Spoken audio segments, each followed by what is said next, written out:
अस्सलाम वालेकुम, मैं हूं साजिद हसन। आप मेरा यूट्यूब चैनल देख रहे हैं। अब्दुल रज़ाक ने ऐसी कौन सी बात कर दी जो इतना आसमान सर पे गिरा दिया, आसमान खड़ा हो गया है।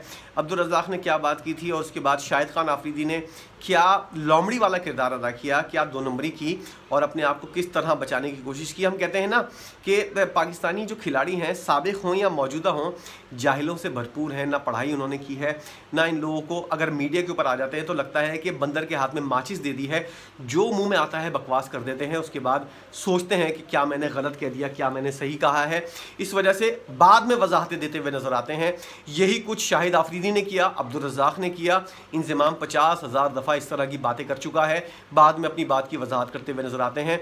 ये जहालत से भरपूर चीज़ें पाकिस्तान में ही क्यों होती हैं, दूसरी दुनिया के अंदर क्यों नहीं होती, दुनिया भर के अंदर क्यों नहीं होती? क्योंकि पाकिस्तानी जो हैं वो तालीम से बहुत ज़्यादा दूर हैं। इस वजह से इन लोगों के साथ इस तरह की होती है। अब रज़ाक ने क्या कहा, मिसाल तो बिल्कुल ऐसी कोई इतनी गलत नहीं दी थी, सही मिसाल दी थी। उसके अंदर तरीक़ेकार अगर लोगों को एतराज़ हो सकता है तो वो सही बात है। रज़ाक ने कहा था ऐश्वर्या राय से अगर कोई शादी करेगा तो आलिम तो पैदा नहीं करेगा, नेक और नेक सीरत बच्चा तो पैदा नहीं होगा। ये वाली मिसाल उन्होंने दी थी, इसके ऊपर हंगामा खड़ा हो गया।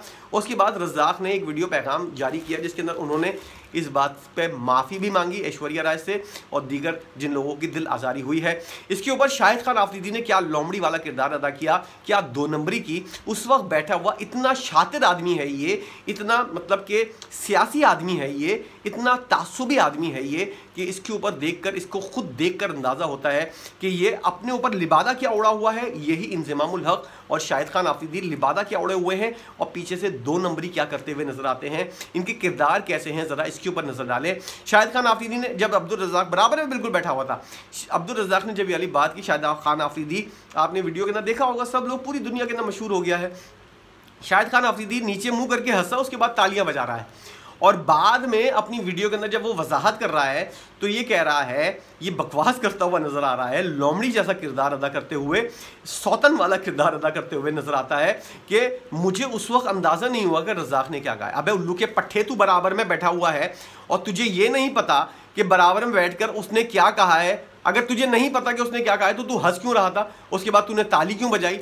जब तुझे यही नहीं पता, पूरी बात ही समझा हुआ था, इसको सब पता था, लेकिन जब इसने देखा कि रिएक्शन जो है वो ज़रा सा नेगेटिव आ रहा है तो इसने फ़ौरन अपनी पटरी बदली, गिरगिट जैसा किरदार अदा किया और अपना दूसरा रंग सामने लेकर आया कि मुझे तो पता ही नहीं था, ऐसा कुछ हो गया। उसके बाद एक और भाई ऐश्वर्या राय के शुएब अख्तर साहब सामने आए और उन्होंने ऐश्वर्या राय पर नामुनासिब तबसरे के ऊपर साथ बैठे हुए साथी क्रिकेटर्स को जब निशाना बनाया। जब मोहम्मद यूसुफ ने इस तरह का मैसेज किया तो फिर शाहिद खान आफरीदी को, ये दोनों भाई जो ऐश्वर्या राय के हैं, मोहम्मद यूसुफ और शुएब अख्तर, इनको सबसे ज़्यादा तकलीफ हुई और इन्होंने आकर सबसे पहले ट्वीट किया कि क्या गलत बात कर दी है। तो उसके बाद इन भाइयों के कहने के ऊपर बाकी लोगों को समझ में आया कि मैंने क्या बात कर दी है। खुद रज़ाक को बाद में समझ में आया कि भाई बंदर के हाथ में नारियल वाला किरदार जो है वो मेरे साथ हो गया है और मैं जो हूँ वो बोलता पहले हूँ, सोचता बाद में हूँ। अक्लमंद जो होता है वो पहले सोचता है फिर बोलता है, लेकिन बेवकूफ़ जो होता है या नाअहल जाहिल जो होता है वो पहले बोल देता है, उसके बाद सोचता है कि मैंने क्या बोला था। यही जाहिलाना किरदार जो है आफरीदी, इंज़माम और अब्दुल रज़ाक जैसे खिलाड़ी जो हैं वो अदा करते हुए नजर आते हैं। इन लोगों की बातों से अंदाज़ा हो जाता है कि कितने ये लोग तालीम याफ्ता होंगे। अपनी सारी ज़िंदगी इन्होंने क्रिकेट के ऊपर की है, तालीम इनसे दूर दूर तक छू कर नहीं गुजरी। यही चीज़ें अब जो हैं मौजूदा क्रिकेटर के अंदर भी हैं। तो इसलिए अब ये लोग जो हैं वो बात करके फंस जाते हैं और जो बात ये लोग करते हैं उसके बाद में उसकी वजाहतें देते हुए नज़र आते हैं। अपने घुटने से जब ये सोचते हैं कि हाँ यार मैंने गलत बात कर दी, या फिर कोई अक्लमंद इनको निशानदेही करता है कि हाँ तूने क्या बकवास कर दी है, ज़रा इसकी माफ़ी भी मांग ले, तब जाकर इनको अंदाज़ा होता है कि हाँ मैंने गलत बात कर दी है। अब क्या वजाहत दे रहे हैं शाहिद खान आफरीदी के, मुझे पता ही नहीं था। अब्दुल रज़ाक भी बोल रहा है कि मेरे ज़बान फिसल गई थी। अच्छा, रज़ाक ने अगर ये वाली बात की थी कि ऐश्वर्या राय का नाम लेते हुए उनकी ज़बान फिसल गई थी, तो क्या वो रीमा का नाम लेना चाह रहे थे जो ऐश्वर्या राय का नाम निकल गया? इतनी बेवकूफ़ाना बात, मेरी ज़बान फिसल गई थी, ये कौन सी जाहिलाना बात है, कौन सा जवाज़ है कि मेरी ज़बान फिसल गई थी, मैं माफ़ी मांगता हूँ, अपने अल्फाज वापस लेता हूँ।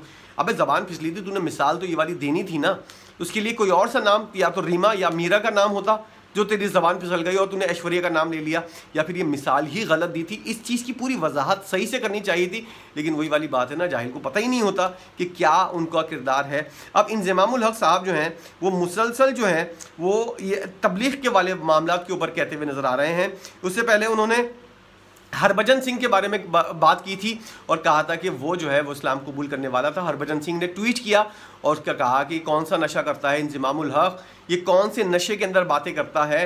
उसने ऐसा ट्वीट किया था जिसके अंदर इंज़मामुल हक का बहुत गलत बातें की थी और कहा था कि इसने ये इल्ज़ामात मेरे ऊपर लगाए हैं। अब वो तो गुस्से में बातें कर रहा है हरभजन सिंह, लेकिन इंज़मामुल हक तो होश में थे। उन्होंने तो सही तरीके से, अगर ऐसी कोई बात थी ही नहीं तो इस बात को करने की क्या ज़रूरत थी।